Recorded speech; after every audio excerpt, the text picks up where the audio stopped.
and I can do that. SCREAM, first of all, stands for Students Challenging Realities and Educating Against Myths. And SCREAM Theater is a student group that uses peer improvisational theater to educate on issues of interpersonal violence. So that means things like domestic violence, sexual assault, stalking, bullying, and harassment.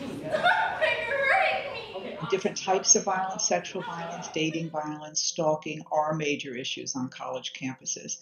And one of the unique things about Rutgers is that we've been very committed to addressing it both in response and prevention for over 25 years, to try to create a community that does not tolerate violence in any way.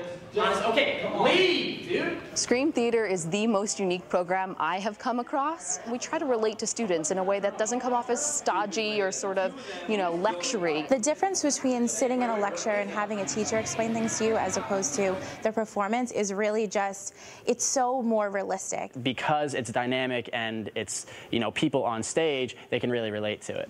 The language that we're using language that college students use. We are college students. Having peers tell you what the reality of it is something that makes it unique and I think makes it really successful. Students always have a very strong reaction to it, especially to the characters who play the perpetrator. They're very frustrated and they're not okay with what they see. My favorite part, the characters stay in their character and get asked questions by the audience. I knew something was going on, so I had to say something. So that's a time where the audience can really call them out for the things they saw during the skit. And then we really wrap up by saying, what can the audience do? What can they take away? How can they challenge their friends on their behaviors, on their words, to create a community that doesn't tolerate violence? Before they even come into school, every single freshman is seeing this programming. It made me feel so much safer coming into campus, knowing that this was a school that made it their priority to make this an issue that everyone talks about.